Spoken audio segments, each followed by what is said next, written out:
Sorry, didn't see you there. I just had lunch. No, not the rich. But since you're here, let's talk about that. Billionaires made $3.9 trillion worldwide over the course of this pandemic, while the working class has lost $3.7 trillion in wages. Hold on. No, that's not a coincidence that those numbers are near interchangeable. That's by design. Hey guys, I'm Sana. This is the second once-in-a-lifetime economic recession that I'm experiencing, and in this episode, we're talking about wealth transfers and how every time there is a crisis, we all lose money so the rich can stay rich. Oh, and don't forget to leave us a like and subscribe for more Eat the Rich content. Army Hammer, this content is not for you. Damn. Yes, we've got vaccines, but that doesn't mean the pandemic has come to an end. It's still far from over. And both its immediate and long-term impact on this country, on our world, hasn't even been fully grasped yet. In almost a year, we've lost more Americans than we did during World War II. 8 million have been pushed into poverty, and 75 million have filed for unemployment. That should be enough on its own to put the whole country on edge about the state of our economy, but there's a certain group of people that really hasn't noticed. This is about America's mega rich, the 1% who've actually gained close to $1.1 trillion in wealth just over the course of the pandemic. Oh, and they're even multiplying. 56 new billionaires minted since COVID said, "Hey, how's it going? I'm here to ruin your life. What's up?" Or as I like to call them, the second main course. But wait, Sana, those billionaires worked hard to get that money. What do they have to do with other people going into poverty? Say hello to wealth transfers. Wealth transfers happen when working and middle class people lose out on income, property, government assistance, and other assets, typically stemming from a financial crisis or systemic exploitation. And who does the money go to? The needy, of course. It typically isn't one big, easily recognizable siphoning of money, although there are definitely instances where that's the case. Instead, it's done through a series of governmental policies and practices. In this country, it has a lot to do with how our leadership has treated its economy for the past 40 years. As we've expanded into a world competition, some of that law has been overprotective. We have to recognize now that we're not just dealing with competition within our own borders, but competition with firms from outside the borders. And I don't believe that there's any threat or danger of monopoly control here in our land at all, and I don't think there will be. We really can trace back so much contemporary American evil to this man, can't we? That rhetoric you just heard has a name: neoliberalism. It's the governing ideology of our lives, and its greatest success is in its inability to be succinctly defined and known by those whose lives it destroys. Neoliberalism sees the primary function of human beings as consumption and sees market competition as the driving force in human relations. That we excel as human beings when we are driven by competition for wealth and resources. And that the greatest wealth comes from financialization. That's just a fancy term for people speculating on how well the stock market or the financial industry will do, which the government enables through monetary support and other incentives. The primary goal of neoliberalism is to protect, increase, and entrench the role of the private sector in an economy, which leads to the false assumption that the health of the stock market indicates the health of the economy and not just how well the rich alone are doing.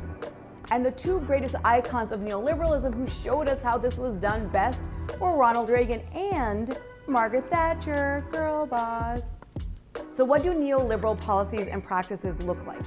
They look like tax cuts for the rich, deregulation of the private sector, privatizing social and public services, cutting funding to public services. Neoliberalism looks like bailouts for the rich because they exploited too much. Looking at you, 2008 financial meltdown. And that's why we have such a bloated upper class. It's why we have such a massive gap between the wealthy and the masses that only continues to widen. And economic crises provide great fodder for widening and deepening that gap. See, when something like a pandemic or the collapse of a corrupt financial industry happens and we find ourselves on the precipice of an economic crisis, the government moves into action. But instead of creating and extending safety nets for people, it's the big corporations that are protected. Our government tries to mitigate the worst possible outcome for the market so that people will keep buying and big businesses can stay competitive. The idea being that private industry is the bedrock of the economy.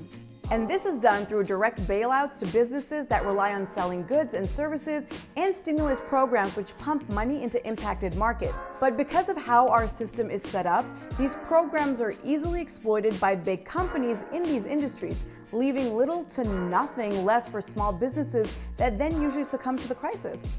Take, for example, the CARES Act of March 2020.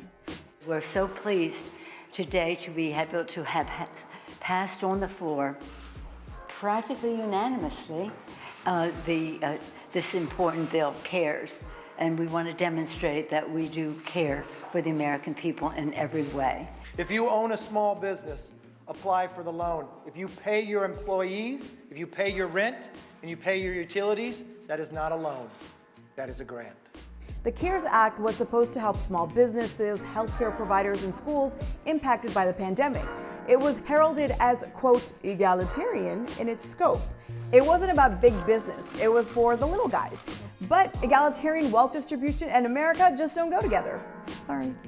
A Time magazine investigation found that while the language of the law made it clear that the money was meant for businesses most in need, the programs that were built to carry that out didn't and couldn't do that because they weren't really designed to.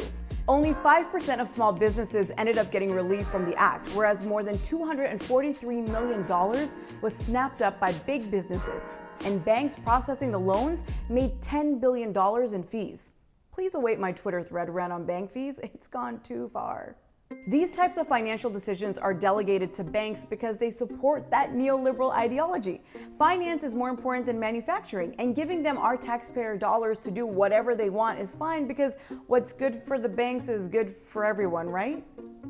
And you probably remember that this isn't the first time we've seen big businesses and the rich reap the benefits of an economic crisis. Remember this classic oldie?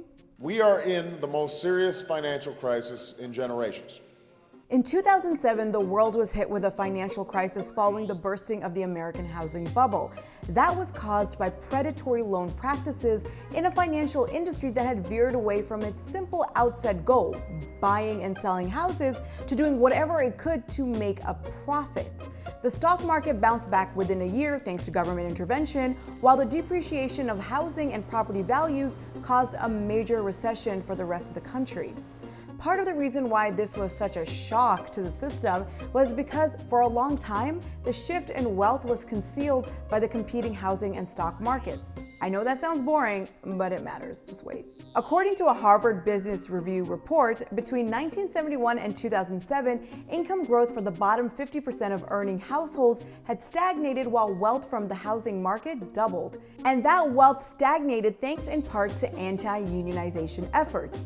The same unionization which would have given workers collective bargaining power for fairer wages. Fairer wages in an economy that encouraged these workers to take on larger debt just to live day to day. So when the market crashed, working class Americans were left with incomes that hadn't changed in 37 years, while the wealthy could continue to live comfortably with their own exponential gains from a booming stock market, government bailouts, and a non-stagnating income. Then there is the role the Federal Reserve plays, which is protecting the rich. When the 2007 financial crisis hit, the Fed lowered interest rates and poured money into the economy through quantitative easing. In other words, it bought up a bunch of government bonds and other long-term assets to keep the market open. This in turn gave a leg up to the rich because of how they're able to allocate their wealth. Working and middle-class people tend to retain most of their wealth in property assets like houses and brick-and-mortar businesses, whereas the rich have more of their wealth tied to stocks and investments. That's why we saw a huge disparity in the recovery after the 2008 housing crisis. Because if you lose your assets, your brick-and-mortar business, your home, where is your wealth? Where's your money then? And of course, it's happening again. In 2020, the Fed lowered interest rates to the lowest they've ever been, which in turn allowed rich beneficiaries to take out significantly lower risk loans and invest them for even greater profit. And this is all to say, which should be obvious, that it's really bad for the country when these wealth transfers keep happening, that we have policies in place that in regular times benefit the rich, and in times of crisis, save the rich and make them richer. And it's not even good for the economy. Like, what? When we have record inequality in our country, when the rich are getting richer and richer and richer and still not creating jobs, and meanwhile, because we've taken those tax dollars out of the public sector that helped them do well, we're laying off teachers, we're laying off firefighters, we're literally killing jobs to give them more money. I think that's a problem. In fact, this tax bill is the single biggest transfer of wealth to the richest Americans in the history of American government. That last soundbite you heard was from 4 years ago, and we're already on our way to beating that record. When only the wealthiest can easily recover from financial crises and continue to further take advantage of the loss of wealth from the masses, the economy takes longer to get back to a healthy and operational status quo. The ones most affected by wealth transfers, small businesses, immigrants, the working class, women, Black and Indigenous people, are the most vulnerable and most often the backbone of their industries. And so if they're deprived of their income, wealth, and security, it stands to reason that the economy can't fully recover, unless you're rich. But here's the biggest catch, and I hate to leave you with this, but I am sad news, Sana. The transfer of wealth is always happening. It's only in a crisis like the one we're in right now that it's amplified. The transfer of wealth isn't a single policy, it's a worldview and practice, what I earlier referred to as neoliberalism. Now you know what it is. You're welcome. So what does that look like in our day-to-day lives? What are some indicators that wealth is constantly and slowly being siphoned to the upper classes?